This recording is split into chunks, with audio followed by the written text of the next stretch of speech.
What is going on, ladies and gentlemen? Welcome back to the stream, and today for you we've got trade deadline number 2. We're of course going to be sellers. You see us sitting with a 44-61 record, but before we dive into the flurry of moves at this deadline, we've got some huge news to report. We have officially locked down two of our top young superstars in Yuri Perez and Xavier Edwards. Perez gets a 10-year, $196 million extension, something we've had in mind since the day we called him up. We always expect him to be a cornerstone of this franchise, and this deal ensures he will be. Clean, simple, well-earned. As for Edwards, 6 years and $105 million. And I'll be honest, this one's a little more of a shock. We knew he could hit, but this well? He's blown away our expectations, become the engine of our offense for a second straight season. This deal does a great job of buying out arbitration years and locking in serious value compared to what he'd cost on the open market. Now, with those extensions in place, let's take a look at the list of guys we were possibly looking to move at this deadline.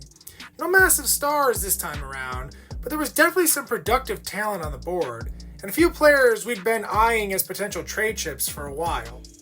The first deal is going to be between us and the Cleveland Guardians, and we're going to start by sending Walker Buehler and Otto Lopez to the Cleveland Guardians for second baseman Travis Bazzana.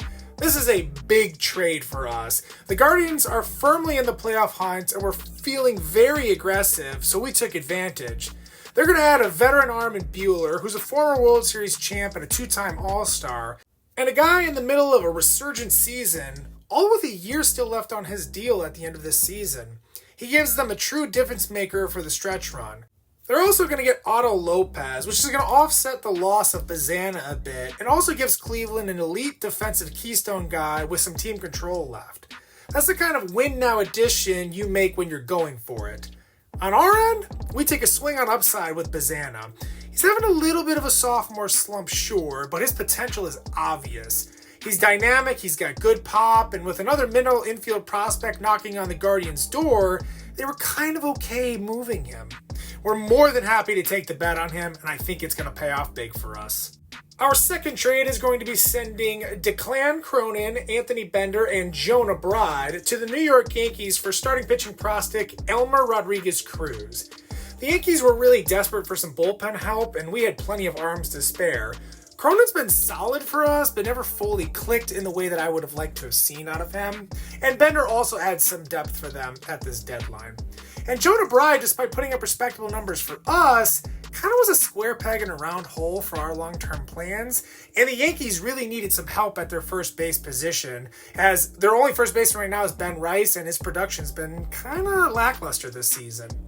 In return for the Yankees, we get Rodriguez Cruz, a young starter nearing MLB readiness with B-grade potential and the kind of arm that fits this rebuild. Maybe he pops, maybe he doesn't, but he's another shot at upside, and at this stage, that's what we're stacking. And our final trade at this deadline will be with the Kansas City Royals, where we send relief pitcher Jose Leclerc, left fielder Dylan Carlson, and starting pitching prospect Kainer Benitez, in return for first baseman Vinny Pasquantino. The Royals needed help in two key areas, the bullpen depth and outfield balance. They have a lot of left-handed hitting outfielders, so they needed a good right-handed bat who could hit lefties well, and Dylan Carlson kind of fits that vibe. Leclerc gives them a high upside reliever for some late-inning leverage and really good experience. Carlson helps fix the platoon imbalance and brings some capability on an everyday basis as well. And then Benitez is the sweetener that we had to add in to get this across the finish line. Why were they willing to part with Vinny Pasquantino, you might ask? Well, two words, Joe Caglianone. And yet, after drafting another first baseman in this past year's draft, Kansas City has a logjam at the position. For us, Vinny gives us a middle-of-the-order, much-needed lineup stabilizer, and potentially a trade chip of our own in the near future. In the meantime, we get a professional at bat with some real impact. So in total, we moved off a few pieces and brought in just a couple of guys in return. That wasn't by accident, though. This deadline wasn't about volume, it was about quality and upside. We've been circling around Cronin, Bride, and Lopez as long-term trade pieces, and we finally managed to flip them for players we actually believe in, not just space fillers. Now you'll notice that Braxton Garrett did not get moved at this deadline.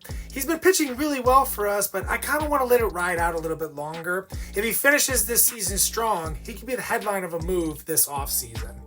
Now that the dust has settled and the trades are done, it's time to talk about what this team is going to look like for the rest of the season. Let's start with the lineup. We wasted no time throwing our new guys into the mix. Travis Bazzana is stepping right into the 2-hole, and Vinny Pasquantino will slide in right behind him in the 3 spot.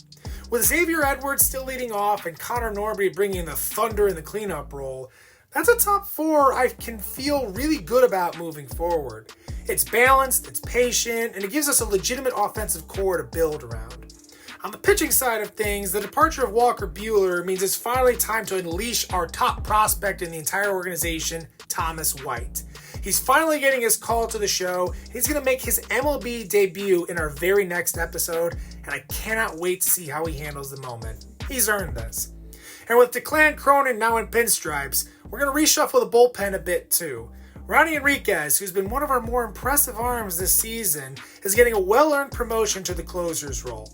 He's got the stuff, he's got the mindset, and now we'll see if he's got the ice in his veins to lock down things in the ninth. And before we go on and get out of here, we still have to take a look at how we did in last episode's MLB draft. Before we hit this stretch run, let's take a look back, and folks, we may have done it again. Make that back-to-back years landing a generational prospect in the first round.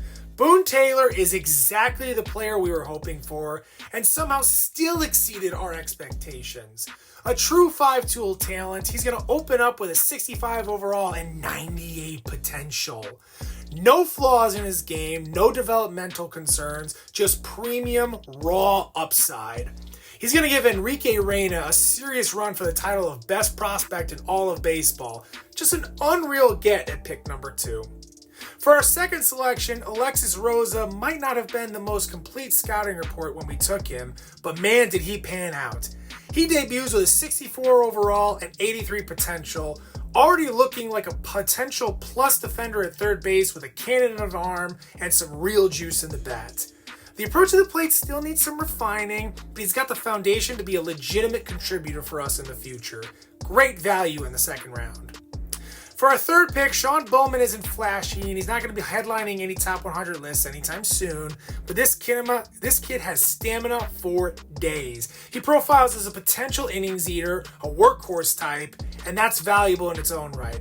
Especially if he tightens up his command, he's got solid mid-C potential and a good floor. Fernando Santana is another addition to our growing stable of intriguing bullpen arms. He's flirting with B-level potential and brings a lively mix of legit stuff. He can be a real weapon in the back end if he develops the way we think he can. Frank, the man so grand they named him twice. I love his potential, but the overall came in a bit low for a 22-year-old. We're going to need to fast-track him through the system to find out if there's anything here long-term. A little bit of a gamble, but that's what the mid-rounds are for, right? Ken Rodriguez was initially penciled in as a bullpen guy, but after looking at his stamina, I think we're going to give him a shot as a starter. There's some real projectability here, and while he's a low to mid-C potential guy, I think there's enough intrigue to keep a close eye on him. And finishing off our class is going to be Peter Fishman. As expected, nothing crazy in this profile, but he's got the tools to provide some dependable depth behind the dish, so not too bad for a final round flyer. Overall, this is another incredible draft haul, headlined by the superstar talent in Boone Taylor. For the second straight year, we walk away with a player who could anchor this franchise for the next decade. Even if everyone else in this class flopped, that alone would make it a win. But thankfully, we've got more than that. Rosa looks promising, Santana and Bowman could be solid contributors, and there's just enough intrigue in the back half to keep things interesting.